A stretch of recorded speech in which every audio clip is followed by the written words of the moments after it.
Hi, everyone. Thank you for being here with us today. And welcome to our DFA NYU speaker series of Spring 2021.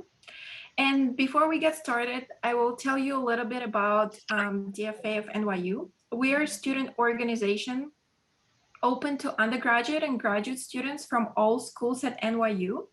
And we use human-centered design to tackle social issues in our communities. And our speaker series brings inspiring individuals to share with you their passion in human-centered design and social innovation. My name is Valeria, and I'm a master's student here at Tandon, studying management of technology. And I'm also part of DFA NYU leadership team. It's my pleasure to introduce Karine Sarkissian. She's a founding partner at Tamar Capital, where she oversees the FO's impact and venture portfolio in the US. She's also a designer and design strategist by background, and she has an extensive experience in social innovation for urban and economic development initiatives. She supports many of Tamar Capital's portfolio companies through the designer lens, offering strategy development. And she also co-founded Lee Studio. And she's also a facilitator for the Open IDEO and New York City chapter, designing solutions for social impact. And she also served as DFA NYU mentor. So today we have a pleasure of hearing her talk about her professional journey and different projects that she has been involved in. So here we have Karine. Thank you, Valeria. And I was a DFA, an Open IDEO facilitator. I no longer live in New York, which I will talk about in a few minutes. But I'm so excited to be here. Thank you so much to the DFA NYU team. They've asked me to share a little bit about my journey. So this is kind of a self-reflective talk in some ways, but also highlighting really my care and my emphasis for human-centered design as a methodology, and really as an approach in really any of the work that I've done. So I think some unconventional and some a bit more conventional. I'm just gonna, there we go, just the windows of Zoom. Okay, so I think in order to kind of explain my professional journey and really what I'm doing today, I had to kind of take a step back and share a little bit more about my personal trajectory and where I've lived, because all those different cities and different moments in my life have really influenced what I do today.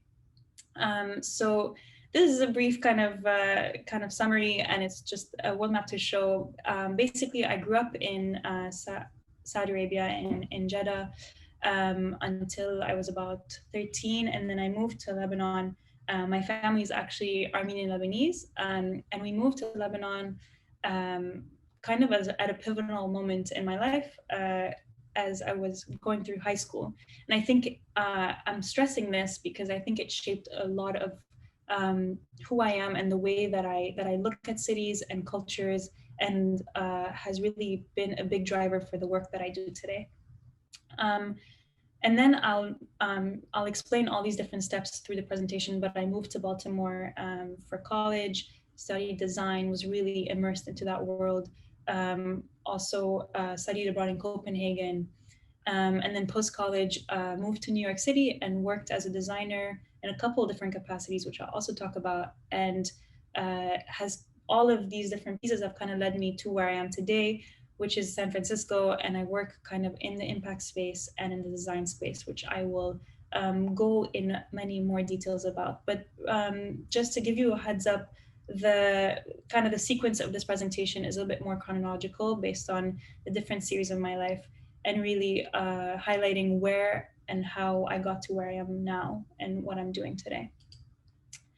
So in taking a bit of a step back, my real core introduction to design thinking, and I would say even community-centered design dates back to my days in college. I studied in Baltimore at the Maryland Institute College of Art, and I got a degree in environmental design, which essentially was a way for me to combine my passion for cities and urban planning and urban design with kind of a sustainable focus in the approach of things, and the way that we look at any of the challenges and components that we tackle as designers today.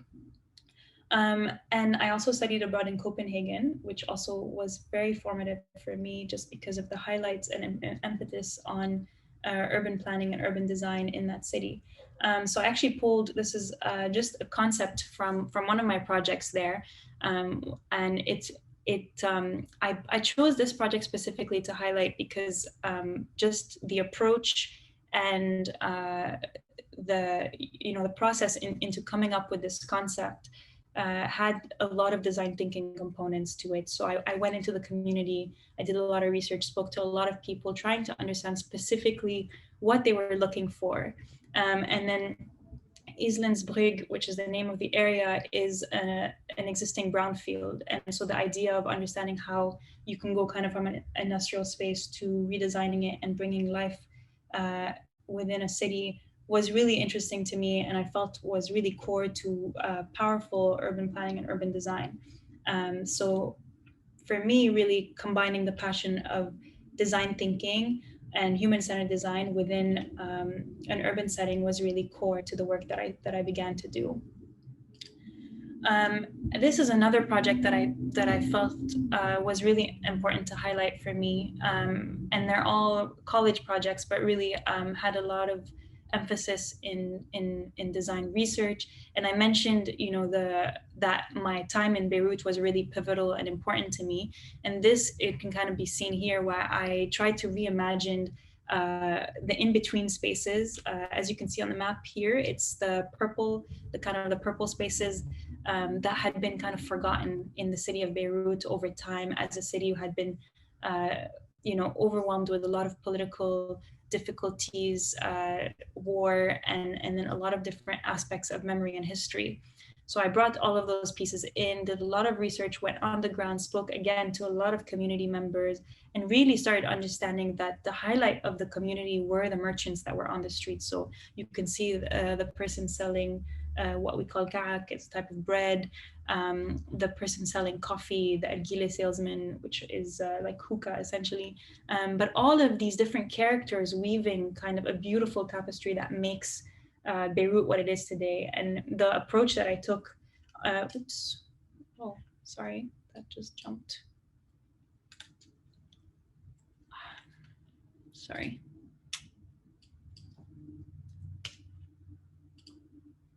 And really, so I mentioned, kind of all of these different components were really core into creating a network of spaces. So as you can see in the diagram on the top right, it was about taking these individual spaces here, the purple spaces, and finding ways to bring people to them, to highlight what they used to be, their history, and what they represent to the community and to the society, and creating a network of spaces that I carefully designed with a lot of components that recalled the culture of really what Beirut is, and the various layers in creating these beautiful spaces where you encourage people to take a pause and reflect on the wonders of the city. So I'm going into details about specific projects, but I really do think they formed a lot of my thinking in understanding the core values of cities and the approach of community-based work. So after college, I moved to New York City and I got a job as an architect, working for Carlos Zapata Studios. I designed a lot more polished spaces. So this was kind of a tower that we did in Miami. And while I do think architecture really has potential to change so many of our lived environments, for me, when I was at this role, it was a little bit difficult because I always felt a sense that I was sort of disconnected from the communities I was building things for and I was designing things for. So I really felt, a need to kind of explore and work closely with communities. And so I got quite involved in the Open IDEO group, which is how I met Anne-Laure, one of the DFA organizers and professors at NYU. But really, I was looking for a way to really bring design thinking a lot more into my everyday life, into building challenges around social impact. And I kind of fell onto the platform, and it's essentially, for anyone that doesn't really know, it's a challenge-based platform where there are real life challenges, and you come together with different community members of where you're located in, and you troubleshoot, and you basically use design thinking methodologies to come up with solutions. And at the time that I had joined, there was the NYU Open Idea Group, and then I wasn't really sure how to find one within the city. So I collaborated with some people on the platform, and we built, we created a lot of these events, and it was really incredible to find design as a main connecting point between various individuals that coming from different areas, different specialties, and finding that there's always a way to weave in design thinking into our approach and our then the way that we tackle problems and challenges. And really, I think this was a pivotal moment for me in New York, because I began to realize, and in my career really, because I began to realize the strength of design thinking, and as a methodology that I could incorporate into anything I was doing really.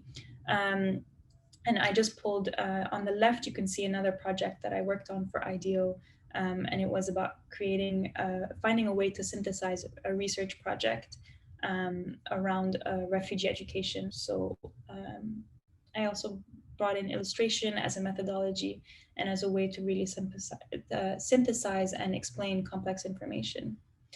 But all of these different stages kind of led me to this role at 3x3 Design in Brooklyn, in New York City, in New York, which I think was really an important, another important piece to really understanding what I'm doing today and where I am today. So it was essentially community-centered design at its core. So 3x3 Design is an urban planning consultancy that works across various boroughs within New York, and so locally and internationally, in creating projects for various community members. So essentially it's service and program designers. And what we were doing was making sure that we were always listening to the community and putting people and community members at the forefront of any program that we were designing. So the example I pulled here is for a neighborhood called Two Bridges in New York, which is a very diverse neighborhood with people from various backgrounds and some language barriers. So it was really interesting for us because we were asked to find a way to promote healthy living within this community. So we had to be very conscious of various cultural nuances and distinctions around diets and lifestyles. And I mentioned that language was a barrier, and we used, so on the left here, you can see some A/B testing with pictorials that we brought on, really as a way to communicate with the various residents in designing what could be a campaign and a program for healthy living. And on the right, this is one of the events that we ran. Actually, I have some more photos here, where we really highlighted the community and brought them to the forefront and really in sharing how to lead a healthy life, but also in highlighting different partnerships within the community and bringing the residents in community workshops where we're able to discuss our ideas with them and then come up with implementation strategies as well. So, I mean, my time at 3x3 Design was really, really very formative to me, because I was able to combine my passion for cities and for communities really, and working with people, but also in understanding how to design effective and powerful service and programs really for different areas of the cities, for more private groups and really all kinds of clients. So while I had a bunch of these jobs, I was also doing a lot of projects on the side, which were really important to me. So this is a program or a project that I partnered with a wonderful group of Lebanese women that were really perplexed with this problem, all streamed out of one of our teammates, Lean Sader's project. But essentially, we started noticing that in the bathroom stalls, DFA has asked me specifically to talk about this one project. So I'll just dive in a little bit. But essentially, we found that in the bathroom stalls at the American University of Beirut, women were asking each other questions on the walls. And they were somewhat anonymous, but there was a sense of personalization with the handwriting. So you can see the top two images on the left here that really show the women asking questions and sharing and really looking for feedback around female and sexual health. And you know, we were a little bit perplexed with some of the answers that we saw, and we felt like there was a need for this platform. So we built this safe online platform that's password enabled, essentially, where women were able to go on and ask each other questions and partake in you know, in answering through a poll system, which eventually we were able to share a good amount of resources and connect them to professionals that could answer a lot of these questions. And really, like, the reason I also highlight this project is because we were directly answering to a problem that we saw, and our design thinking or human-centered design process was very interesting because we couldn't go and interview people because it was such a private and isolated set of conversations that were happening within the bathroom stalls. So just in terms of like creativity and approach, what we ended up doing were like sticking a couple stickers with questions on the walls within the stalls. So you still remained anonymous, you still maintain that privacy, but we're able to kind of share some of your input with us as we came to design this platform. And Bainetna means amongst us or between us in Arabic. So it was really about creating this safe space for women to share that was both protected with valuable and trustworthy information, but at the same time that allowed for a sense of community not only to exist within an enclosed space such as a bathroom, but really leveraging the power of privacy on the internet as well. So all of these different projects and different stages really helped me to what I'm doing, to getting to the point of what I'm doing today and the work that I'm doing today, and really understanding the value of such projects really in moving to San Francisco. So I'm going to take a bit of a different approach, which is, I guess, the part of my career that's a bit interesting. But I moved to San Francisco about 2.5 years ago, but track back about 5 years ago, my two brothers and myself were really trying to find a way to work together. And we noticed and we knew that we all had different levels of expertise. So I had my design background, and they were both engineers and had operational and business backgrounds. And we thought, you know, what is something that we can create together that allows us to continue to support social entrepreneurship, to support entrepreneurs and startups that are trying to make a difference and make an impact in the world.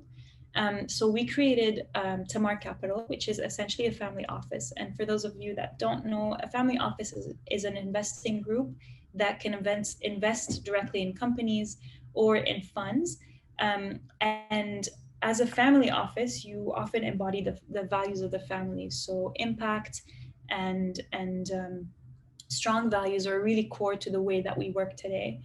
And so here I've pulled about 9 companies that we've invested in, for example, to just give a sense of what we do as investors. So we're able to, as investors, you're really able to propel and to support what young entrepreneurs are doing to really find a way to really change our world. So over here, I pulled a couple of examples. So we've invested in things within the healthy food space to help solve the problems of food deserts, to bring access to healthy food. We've done a lot of investments in biotech, biology, and healthcare to really, for example, propel the healthcare system internationally and in America, to bring a lot of these technologies and support these incredible founders that are trying to make an impact and a difference in the world. And then other like sustainable fashion companies, sustainable banking, but all of this, the idea is we really fall under the umbrella of impact investors. And impact investing is essentially a new form of investing that focuses on values that you stand for, on positive values that are making an impact in the world. So choosing companies that are able to make an impact on an environmental and a social scale, and at the same time to be fully financially durable and profitable. And the impetus and the importance of the part that that I mentioned about being fully profitable is that the small difference with a nonprofit that a for-profit impactful company has is that it looks a little bit further at longevity and being able to stand on its own and be fully profitable, and continue to make an impact and really leave a lasting difference. And then on the left, I pulled a couple of photos from some events that I've done, speaking about impact investing, because as a family office, we really believe that we allow ourselves we can position ourselves to be really thought leaders, both in supporting these companies that are trying to make a difference, but also in promoting investing done in a socially conscious way by really highlighting, measuring the right metrics towards success and towards the impact. So not only saying that you're investing in an impactful company, but really measuring and tracking and understanding what that impact is, both in the selection process for different companies and also in the process of following these companies along their trajectory and their lifespan. So I mentioned that my brothers and I had a series of different experiences, and we were really finding a way to put that at the forefront and really continue to support our investments and our founders, but not only with financial capital, but with human capital. So with the rest of our team, we created something called Le Studio, and essentially Le Studio is a venture builder. So the idea is to support our portfolio companies, our startups, in a way that's really tangible around 3 core areas: impact tracking, design development, and financial advisory. And the reason that we highlight these 3 key pieces is that it really ties back to the expertise of the team and pieces that we think are core to the success of different young companies. So we built the studio. Actually, we launched during the pandemic, but the whole approach to launching took on a full design thinking process. We did a lot of our design research by going and talking to all sorts of constituents. So we spoke to entrepreneurs, we spoke to founders, we spoke to educational institutions, really understanding where the gaps were in the entrepreneurship world, and especially in the impact world. And then in setting it up, we took it step by step. We created some brand personas, different, all the different processes around design thinking, which I'm happy to talk about more maybe in the Q&A section. But essentially, we, at the end of the day, the studio was first built to support our portfolio companies, but it's gone honestly to a lot more than that. We've been partnering with educational institutions, with MBA programs internationally and locally, and we teach design thinking and kind of startup building. And then we've also worked with entrepreneurs, outside of our investment portfolio. And we've also been working a lot with investors in teaching them and working with them much more closely in understanding how to promote impact investing and how to do it right. So I mentioned the KPI pieces in measuring your impact. So all of those were really core to what we teach and the way we approach everything. And then down here at bottom right, I just pulled a little bit of our methods. So it's all workshop based. So this is where kind of human-centered design and community-centered design come into play, where we've created our own set of worksheets and templates, and then we bring in a series of case studies, which actually I've pulled here to showcase some of the work that our students have done. So this is just an MBA student project. We run kind of a startup bootcamp project for these students. And you can see just a couple of I just pulled some of the collateral pieces from that project, but essentially Hapu is a brand that's created for cancer patients, and it's specifically a cosmetic brand in the various pieces and various things that it offers. But with our students, they're both able to build personas, understand their user journey, build a cohesive roadmap and business model, and then also some prototypes that were fully prepped for launch in the next steps. And then I also pulled this one example of a company that we're working very closely with. This is an actual company and a startup that exists. So it's an e-scooter racing league that happens, that is being launched and will happen internationally. Super worth checking out. Actually, they're really wonderful. But they've been really focused on their impact and understanding the change that they can make in promoting micromobility, which is electric scooter racing.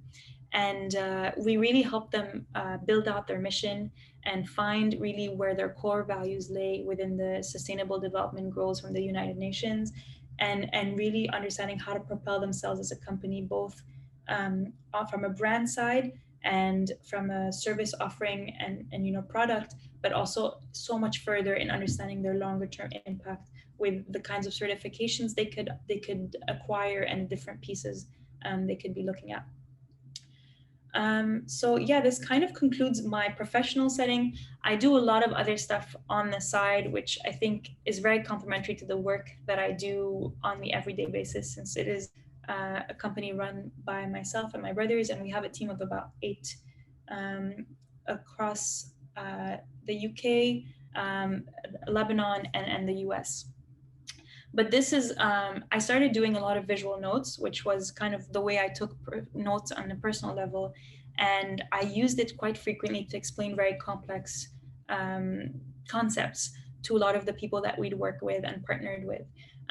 So then I kind of got brought on to do larger events and be a visual note taker. So for example, in the middle, you can see I'm illustrating a Bitcoin talk, which is quite a complicated concept to grasp, but through this visualization, it's kind of something I'm able to share back both as a designer and artist with an investor and founder community. And then the one on the right is an illustration of a talk for the company that I just shared earlier, the e-scooter company, ESC. And we're able to highlight all the different pieces that they're working on and really summarize very complex information. Another thing that I've done a lot, so I mentioned that I went to an art school, art and design, and I took a lot of art classes, and they're still very core to who I am and what I do in my spare time. So I also got brought on to do a couple murals with kind of a motif that I've created over time. But the reason I'm highlighting this is DFA really wanted me to talk about how some of the serendipitous things in my life has led me to the projects that I'm working on today. So both of these projects came from people that I met in my investor network. One of them is an office, on the left side is an office mural that I did, and it's for an investor that we work very closely with. And on the right is for an office space that houses a lot of the entrepreneurs that we've also partnered with. So they're just, you never really know how things connect, but it's been really fun for me because I was able to bring a lot of my creativity and my passion for design into my role that seems completely unconnected. But I think if you're able to kind of do that and, connect the pieces, especially with human-centered design and community-centered design, there's a lot of potential for this to be serendipitous, but also very intentional in the way that you can support various parts of your professional trajectory. And then this is the last piece, the last slide, but essentially some other projects that I did, some graphic design projects.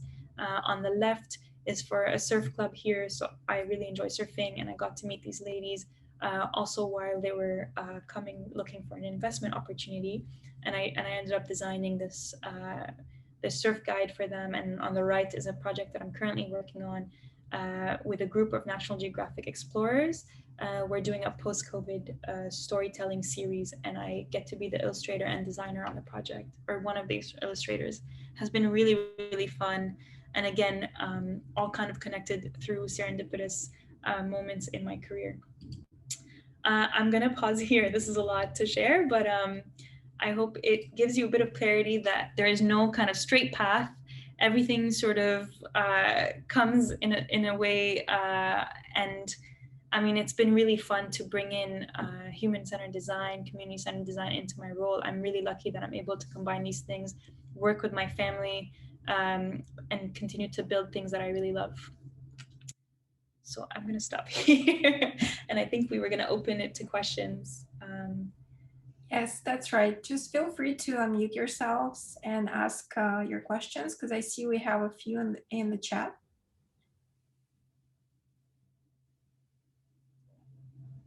I think we have the first one from Som. Let me scroll up. I've asked a lot of questions that I don't remember.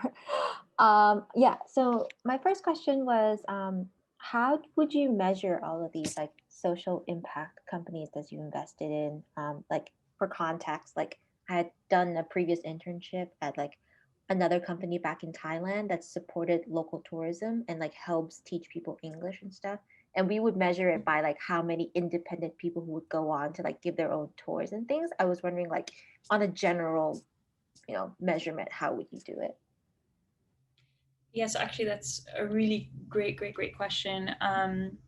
So I guess it's important to kind of, so I felt like I needed to kind of define impact investing, because impact investing is defined so differently by all kinds of investors. And really it comes back to what you coin to be impactful. Often, guidelines like the UN SDGs or even ESG kind of methodologies really help you coin those and trigger and understand what are core to the way that you do things. But really, as impact investors, for us, we were really focused on building frameworks that made a lot of sense in what we were looking at to measure impact. Already, we had a couple umbrella of themes that we were looking at and that we were focused on, that we maintain, focus on, because they're core to what we look for and what we care about as impact investors. But the KPIs and the metrics that I mentioned are some that we set with every single investment that we look at. So we've got, and a lot of it has to do with setting up baseline metrics to look at. So what are some of the core success metrics that you're looking at? And it's important to understand that impact investing or social entrepreneurship, that impact is not only measured quantitatively, but also qualitatively. So you mentioned, looking at the number of people that were coming back. That's 100% something that we would look at, like understanding the reach, the usership, and all of those different pieces. But also even going a little bit even further than that with the qualitative piece. For us, that's really important. So in the sense, like going and understanding the level of satisfaction is just as important. So what do you like about this product or service? What specifically works, what doesn't? And really seeing how the social enterprise is adapting accordingly. And all of those metrics, they're not useful if they can't be tracked. So it's important to have a baseline and a target that you set with the entrepreneurs along the way. And this is kind of, when we're due diligencing a company, when we're reviewing it and trying to understand if we're going to invest in it, we do what we can at the baseline level. So we're cross-comparing companies within the industry. We're looking at other industries. We're looking at local versus international, different kind of ecosystems to really understand how that fits. But then, that's really important. But if your impact can't grow, it will always stay limited. So the targets and then the reporting is just as important. So with Le Studio, we've been able to partner a lot with our different companies to help them understand what those targets need to be and how to get there. So we, with Le Studio, again, we get to be very hands-on investors and support in a way that's a lot more direct. So, those KPIs, those metrics aren't just quantitative, but also become a lot more focused on the qualitative. And I think one of the most important things is to understand what the focus of the entrepreneur, what are they actually trying to achieve with the company that they're doing? Where do their passions, priorities lie, and then working with them to get them to a point that you can continue to measure those numbers. And again, like I think the KPIs and the metrics will differ based on the company and on the sector. I think that's really important to keep in mind. So Karine, connected to that, I think Christina had a question. How do you go about choosing which startups your team works with and or invest in? And do you need to meet a certain social impact criteria? So it's kind of connected. It's like, I think you answered part of the question, but like, you know, even upfront, how do you kind of define, you know, the social impact, like the baseline? Yeah, great question, actually, again. And I think this is dependent on each different investor. Everyone will have a different kind of definition. We definitely have ours that we are very attached to and focused on. It's one that we've defined that's tied to the values that we embody. And at the first screening, we have something that we call the Tamar Fit, which is a criteria that we've built internally. And, you know, it's a series of five points. And sometimes, you know, if they don't fit those points, we just don't move forward. But it's important to understand that different sectors call for different impact metrics. So those are a little bit more general in the sense like, do they fit geographies that we can support in? What does the impact look like? What is the team? Do they have equal opportunities on the team? What are some of those, you know, those core pieces that matter to us, are really core to how we initially even look at an investment. And then sometimes if a company doesn't make sense for us to invest in directly, we've offered Le Studio to support them with a much smaller investment size, but really like following and getting the company to a stage that they're ready for fundraising and isolating their mission statement. So I would say in terms of decision making, we have different criteria for different companies that fit, I would say, our definitions, our personal definitions. And also a lot of our filtering process also has to do with our expertise. So if there are some areas that we really love, but we really can't support, we will, you know, usually direct to a different impact investor, if possible, or an investor in general, and really make sure that there's alignment there. So I guess a couple different stages, but yeah, our personal criteria is really core to the way that we make decisions. And it's very much aligned with our expertise and our values as a family. All right, thank you.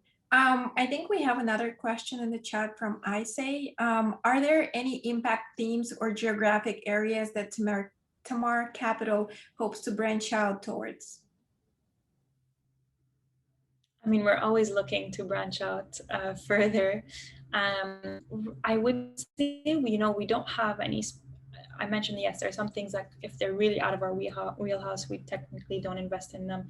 But we, as a family office, are sector agnostic, which means we look at kind of all types of sectors and specific themes.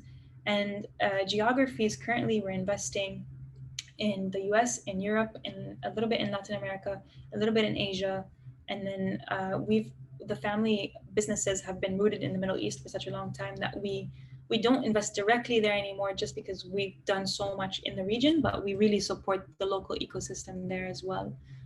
Sometimes less on a direct front with companies, but maybe more with funds. So really, I mean, we're always looking to branch out, but as long as we have the capability on the team to both comprehend the spaces we're investing in and really finding ways to support the investors we're working with, the founders we're working with. But really, I want to add the support to the founders is, yes, through the three kind of key pieces that I talked about with the studio, like the operational finance side, the impact side, and design side. But also, sometimes people underestimate the value of a network. So being that we have offices in the UK, in Lebanon, and in the US, we have quite an extensive network. If a lot of US-based companies want to expand globally, we can make those introductions. So there's, you know, it's, I think, branching out always, and at the same time understanding that we want a reach that's still manageable and that makes sense and that ties to what we care about. Great, super, thank you. So there's a question from Denise who cannot unmute at the moment. Do you think there's a unique opportunity for other groups of athletes, much like the surfers you worked with, to get into impact investing, especially female athletes? Absolutely. I mean, you're seeing this more and more I mean, a good example is Serena Williams. She's such an avid investor, has her own portfolio, and I know, that's like, she's got a good amount that she could be investing in, but there are approaches for investing with a little bit more modesty as well, or like with a smaller kind of starting point if needed. There are a lot of platforms that exist. For example, there's one called C-Note that's specifically impact investing kind of platform, but for anyone that sort of wants to invest. And what they do is they support community district finance institutions, which are called CDFIs, and that support small and medium-sized businesses. So yes, to answer your question, there's always a starting point. I think a lot of it is with making sure that you identify your own personal your own personal investment criteria. What are the things you care about? Why are you investing? Is it only to make financial returns? Because yes, that's core to what you do. I mean, I just want to also, maybe something I didn't fully mention, but impact investing cannot exist without financial returns, or should not, because then you're limiting your reach as well. Because if you invest in companies that are just impactful and forgetting that there should be a strong business model, the impact of your investment is limited in that sense, because it can't grow, you can't continue to invest, and those companies can't continue to make a larger impact. So if you identify all those key criteria that matter to you, as an athlete, as a celebrity, as a young professional, there's always an entry point. It's about just finding the right resources. And there's my contact information as well. If anyone wants to discuss this ever, I'm happy to share more information, because I think I'm a good example of someone that had no ties to a finance world, or, potentially never thought that I would become an investor, but really understanding that your expertise will always propel you to make investments in whatever you need to do. So if you're an athlete, investing in the space, like the sports space, the sports world, the athleticism, all of that space, there are so many opportunities. And if you think about it, I mean, sports make an impact on the way that we live, our communities, etc. I mean, you can make sure that you can quantify that and also like understand the real impact of that. But essentially, if you just define your values and your drive and your reasoning for doing this, and approaching it, approach it the human-centered design way, and ask the right questions. Don't be afraid to ask yourself and ask the founder the right questions. All right, thank you. We have another one in the chat from Ivan. Thank you, Karine, for speaking to DFA today. I have a question regarding how you developed your design ethos. How has each city you've lived in affected how you see successful design? Have there been common traits in successful design that you have noticed? This is a really good question. I do think that every single part of where I've lived and the places I've traveled have defined the way that I look at the world today. And I do approach anything with a designer's lens. I think any problem, any challenge can be solved with a designer's lens. And for me, all that means is taking the designer thinking approach, being iterative, asking the right questions, being very open-minded in what you're looking at. And that's sort of the way that I've approached my, or built out my ethos, essentially, my approach to things. It kind of happens serendipitously, but it's defined the way that I look at companies. It's defined the way that I solve any issues in my everyday. And design, I think, is a way of life. I don't think it's necessarily just like a topic that you learn at school or something like that. I think it's something that you can embody in anything that you've lived in, or like that you've lived through. And I do think that each city that I've lived in has affected the way that I think about design. And I don't know that there's necessarily something that's good or bad about them, but I think the way that a city is very can really explain and can help you understand a lot about the people and the culture. So this is where the community-centered piece comes in. Understanding, for example, that Beirut is a hodgepodge of chaos and beauty all combined in one place. It is its history, its memory, its layers of meaning put into one place that has so much warmth. So yes, maybe the streets are completely difficult to drive through and completely unbearable, but the life and the warmth you see from the people is almost quote unquote by design. That's incredibly powerful design. And then you look at somewhere like Copenhagen, where their systems are just so well, like really designed. But it's also very cultural. A lot of their concepts may not work in other places in the world, but they work there. So it's important to understand that community-centered design, and this is why I say I think going in with an open mind and allowing yourself to learn can really open your eyes to a lot of things, because there are some concepts and some solutions that may work in some areas of the world, but they may not work with others. And I think that's something we even see with entrepreneurs that are trusting, like, oh, I want to do this and take it here and here and here. And we're like, okay, but what are the challenges you're going to face in each of these different geographies and different regions? And in common traits, I think it's just the successful designs are the ones that respond directly to the needs and to the problem space.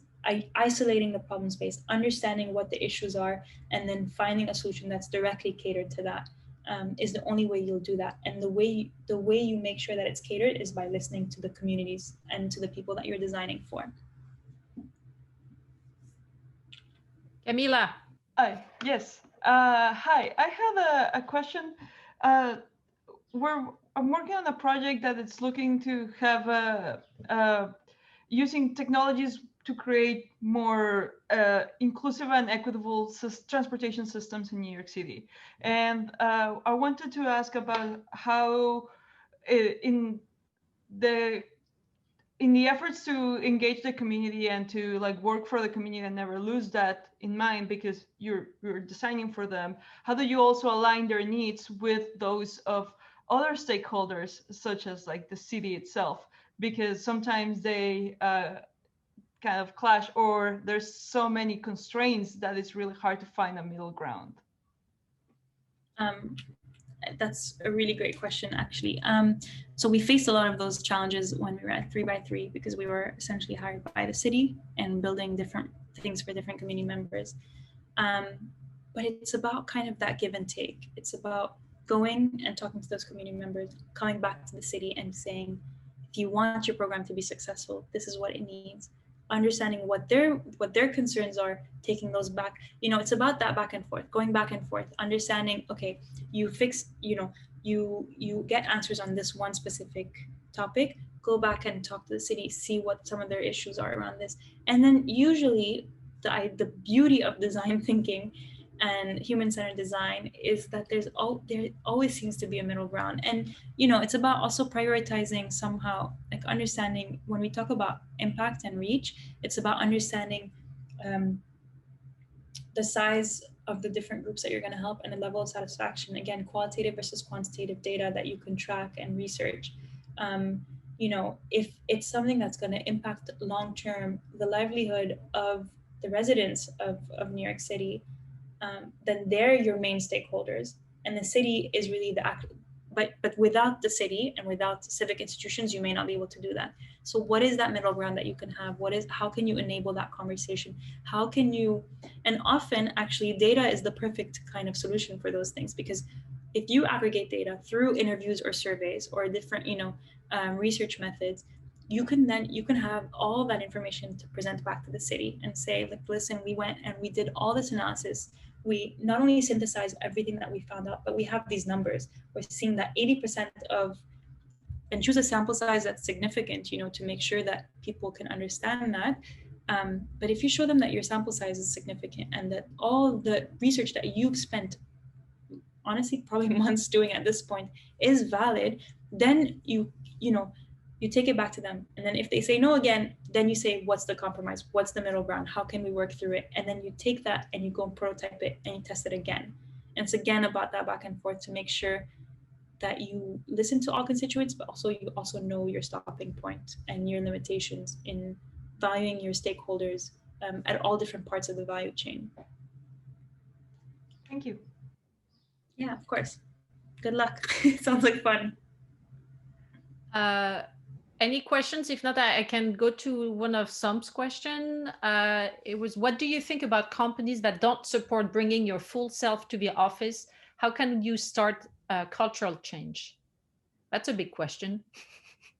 Sorry, what was the last piece? How can you not bring your full self? So what do you think about companies that don't support bringing your full self to the office?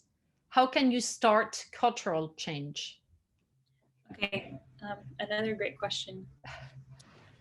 I mean, I guess it really depends on a couple different pieces of the company culture, of understanding the team. But you know, more and more we're seeing a lot of workshops or support from HR in promoting diversity and inclusion. And you know, more and more, I think that's becoming a core kind of importance to the way that we live and the world that we live in.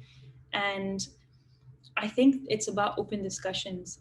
I think it's about being very honest and upfront about the issues. Initially, maybe creating some sort of an anonymous, I would say maybe even some anonymous surveys at the beginning, and then probably taking it up, you know, and discussing it with the team, with you know, whoever is setting the culture of the team. But I think slowly these are going to be issues that we're not going to be able to turn a blind eye to, or to, you know, to push back, essentially, because they're becoming core to the way that we live in the world that we live in. So it's about open communication, understanding the desires and the limitations of why your team or your office has these kind of fears and setbacks. And then, yeah, I mean, honestly, probably take a design thinking and human-centered design approach to it. Do research, talk to the rest of the team, understand the priority pieces, and then discussing it openly with whoever is setting the company culture.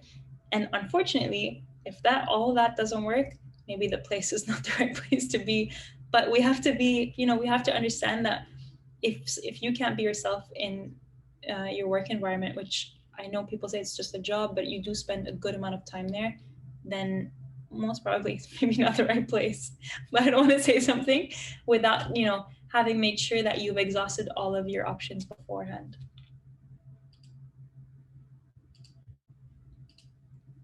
Okay, we have time for one or two more questions. So anyone wants?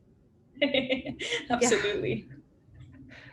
I was less positive than you. I was thinking of that option first, but I think they are over. And like, yeah, maybe not running away first, but yeah, definitely agreed. Well, I had a question about the Hapu project with the cancer. Was it triggered by a client, or was it a problem that students came up with? So this is a group of MBA students that we work with in a university in France called ESSEN, and the students come directly with the problems that they're interested in, and all the girls had someone in their families that had cancer and had dealt with a lot of difficulties around finding safe and healthy cosmetic care around that space. So they fully kind of came up with that on their own and did a lot of research around the space. But all of the student projects that came from that, I mean, we had like quite a large variety, from the cancer cosmetic care to someone creating a project to clean and remove pollution for their local rivers through gamification. And we had another project around a kind of a health source, like food sourcing app as well. Like, I mean, there were all sorts of projects, but yeah, it was completely student run and student driven. Yeah, and the premise of that course that we do is a full kind of startup bootcamp, from coming with a problem space all the way to developing a solution and a storytelling pitch deck as well. Thank you. All right, thank you. I think it's time to wrap up. Thank you so much for joining us today. Thank you I so think much. From all the questions and responses we've been getting, I think everyone had a good time and very insightful. Thank you.